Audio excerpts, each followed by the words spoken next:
Today I'm doing a little bit of bait fishing at Merriwa Park on the Monday of the Queen's birthday weekend, and my expectations are about as low as the number of worms in my punnet.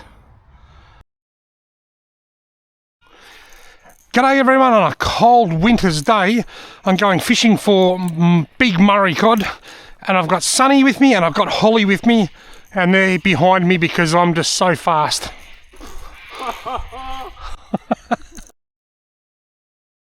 You don't? Very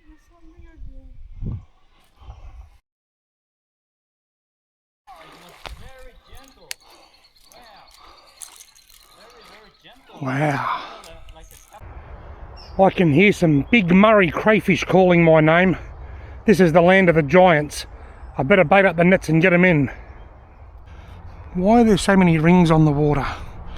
Either a duck flew off or a carp jumped. Anyway, it's been about 25 minutes since I put this in, and probably only about 15 because I stuffed around a little bit setting them. So time for the first check, the impatient check, and I reckon there's something in here. It feels pretty heavy.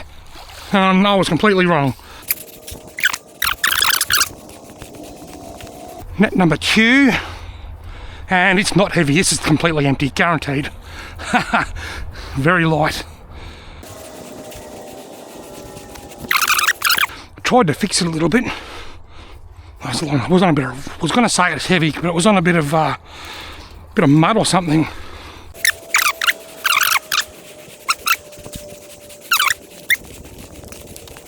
Right, this net is in a nice spot, but it's going to be tricky to get a crayfish. If there's a cray in it, it's going to be hard to get the net up without it getting caught on that clay lip down there. There's nothing in it. It feels heavy, and that's because, oh, there is a crayfish in it, you know, look. I was going to say it feels heavy, and that's because it's the heavy net. Now if this is a male, I'll just lob him back in, but if it's a female, I'll take it down there to release it. I think it's undersized. Doesn't have eggs. I said, this is the one that I'll say there's something in it every time because it's heavy. And it was heavy, but I expected it was because of that big yellow belly head. It's well undersized, but I'll get a bit of a measurement. Yeah, it's about a centimetre or so undersized, maybe a little bit more. Might get a quick photo of it.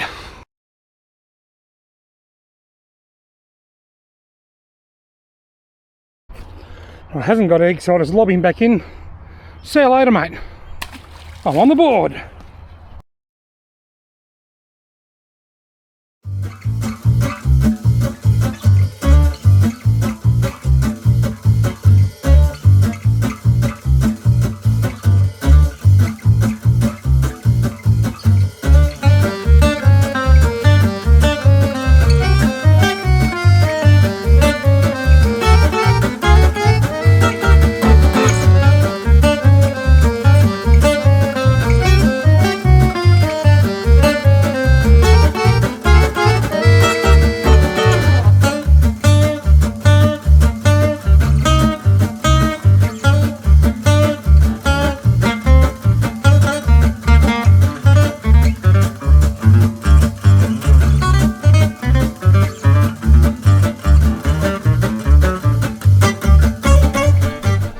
G'day everyone, I'm on a bridge over one of the inlet channels to the Waranga Basin on Channel Inlet Road, and I'm fishing for redfin. Now the plan was I'd come here and I'd fish this inlet channel, whichever one was flowing. There's two and the other one's not flowing at the moment, so I thought I'll fish the one that's flowing, which happens to be this one, and then I'll go and fish the basin later in the day. But I've got here and there's all these no entry signs. I've paddled my kayak up here in the lake's been, when I've paddled across from Harriman Point and seen people down there fishing. I know people fish here, but I'm not comfortable going in while there's all these no entry signs. And it does really annoy me because it's just not practical. In New South Wales, you can just fish the irrigation channels. You can drive along them for miles, you can fish them. But here in Victoria, we have to have everything locked up and red tape around everything. It's just horrible.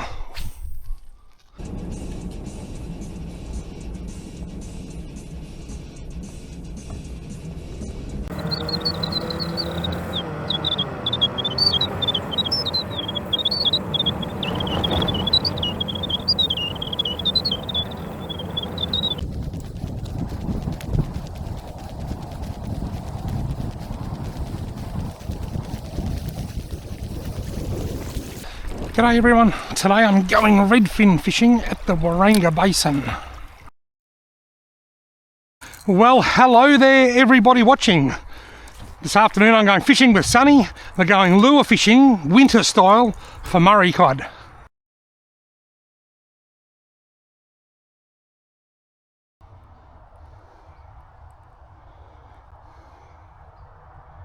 With the yellow belly under it. Got it! Oh!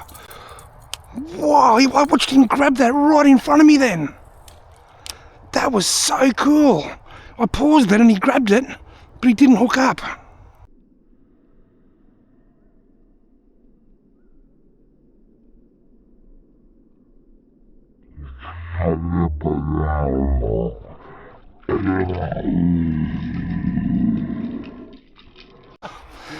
Look at that, we've just found a snake. I just said to Sonny a minute ago, don't get complacent and think that because it's winter you won't see a snake.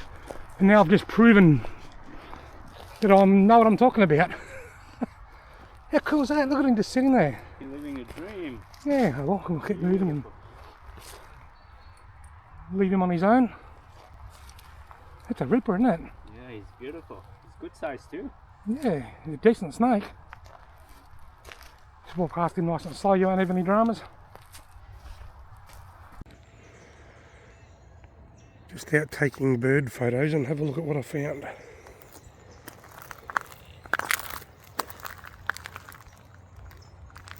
A red belly black snake. Quite a dirty coloured one too. Probably as soon as my shadow passes over him he'll take off. Or not. There he goes. He's just started moving. He's certainly very much alive. I want to get my shadow out of the shot. He's moving. How cool is that? Anyway, I'll leave him alone and I'll keep birding. My game cameras spent most of the month of June in the bush, and I checked them a number of times, so I've left these clips in the order in which I checked the cameras, some of which I didn't check as frequently, so the dates may be sort of around the wrong way. But anyway, all these clips were filmed in June, starting with this big fat wombat.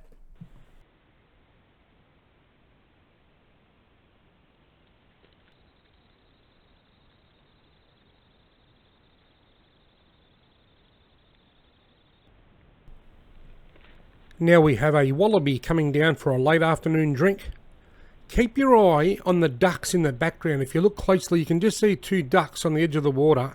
In a moment, they jump in the water. Here they come. And they come over to say g'day to the wallaby.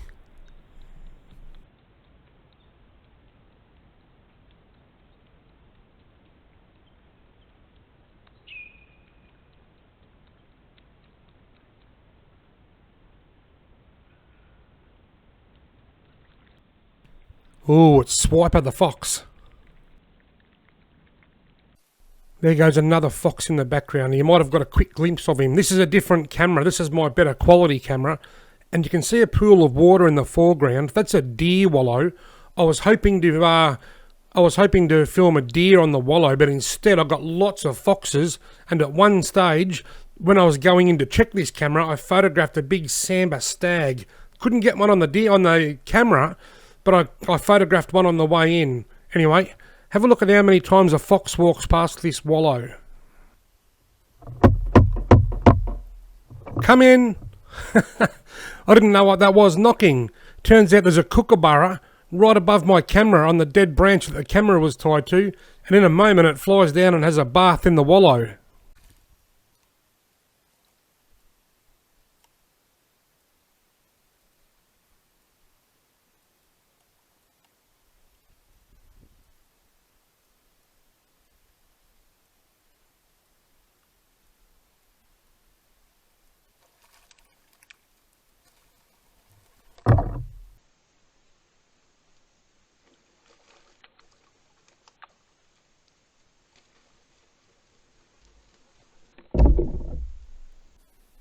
Fox. Another fox. Now look closely on the left hand side. You can just make out the tail of a fox hard up against the side of the frame there. You can just see his tail. It took me ages to work out what was happening with this clip, what triggered the camera, and then I noticed that just move off at the very start of the clip, and then you see nothing for a minute, but if you keep looking in that corner of the screen, soon you'll see the fox come back out and walk across the trees in the background. There he is. You can just see him climbing over those logs. Another fox. But if you look closely, you can see an eye in the tree in the background. I suspect that might be a possum.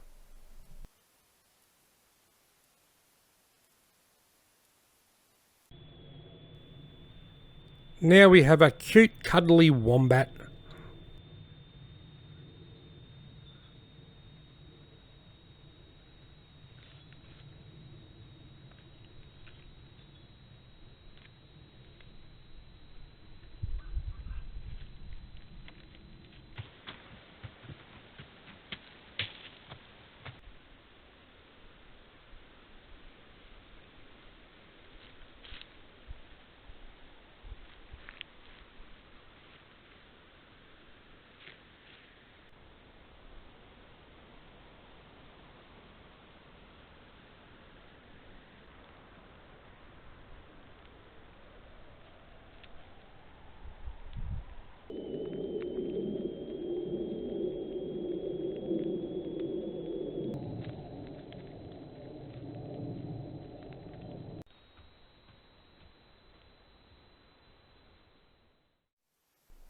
Now we're back at the deer wallow, and as you can see, another fox.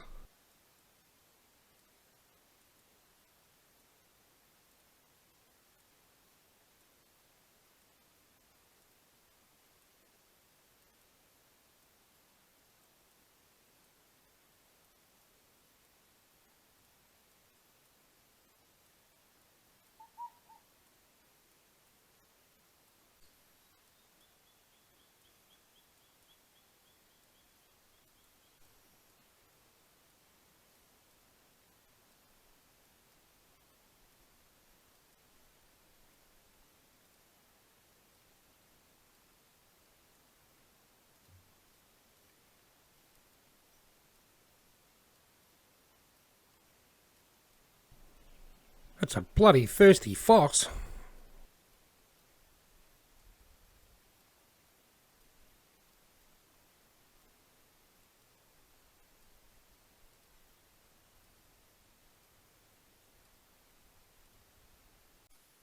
This one spotted the camera. I wonder if it's the same fox that I'm getting in every video, or whether there's just heaps of foxes there. I suspect it's the same one.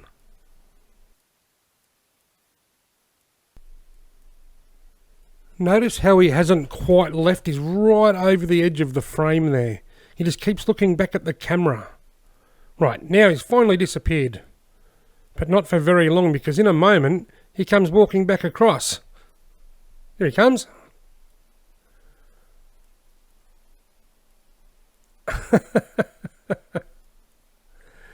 You can see the infrared. I've got the infrared down as low as I can turn it. There's 3 settings of infrared on this camera. Low, medium and high, and I'm on the lowest. And you can still see it.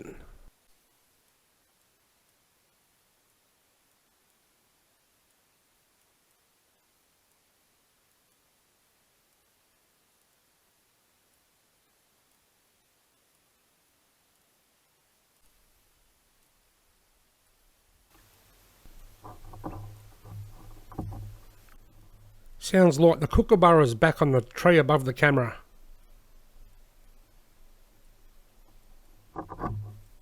No, it's not. It's a beautiful crimson rosella.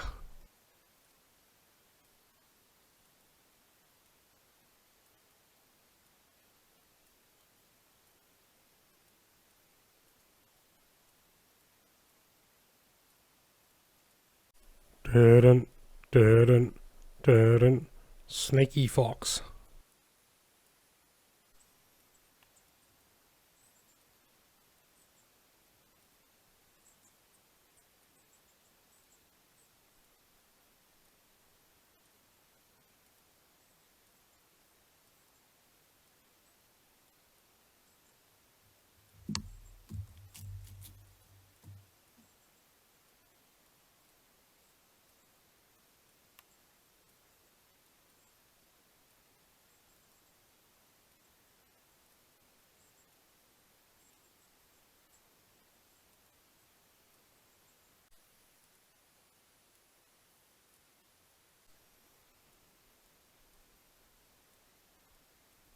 It's amazing how much wildlife, both native and feral, visit this waterhole. And it's even more amazing to think that the waterhole wouldn't be there if it wasn't for the deer. A deer rolled around in the mud there a couple of years ago, scooped out a bit of a pool, and now it fills with water when it rains and everything uses it.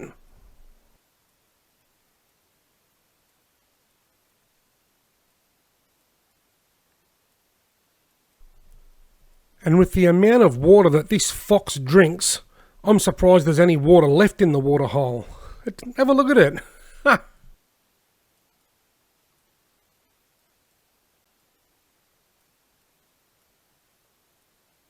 You better have another drink, mate. You're looking a bit thirsty still.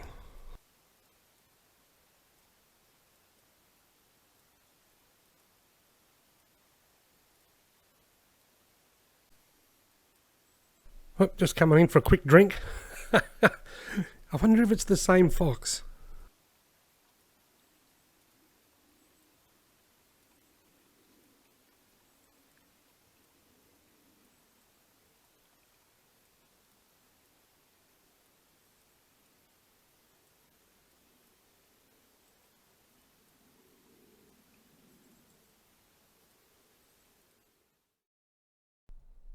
It's time for a short story. Of all of those game camera clips that you just saw, well, the ones that were pointed at that puddle, that deer wallow, were intended to film a deer. You see, sambar deer like to get in the mud and wallow. I think it's usually only the males that do it. I've only ever filmed males doing it or seen males doing it. The stags, they like to get in the wallow, roll around in the mud, and then they go and rub their scent on the trees and spread their scent around a little bit. That's my understanding. So I put the camera on there. Last year I had a male deer in that very wallow rolling around. He was only a little spiky with a couple of little knobs on his head pretty much. But this year I was hoping to get a big stag like the one in this photo with some decent size antlers. Anyway, the camera was there all month. Didn't see a single deer. Saw heaps of foxes, some kangaroos, some birds. Did not see a single deer. And then on the way in to check that camera for the last time, I took this photo. I took this photo less than 500 metres from that wallow. I just happened to have my good bird camera in my hand as I was walking in case I saw a nice bird to photograph, and instead I saw that deer and I took the photo that my game camera wasn't able to get. Folks, I hope you enjoy my monthly mashups, and I hope you enjoy my wildlife footage, my game camera footage. I really love operating game cameras. It's a lot of fun. Thank you all very much for watching.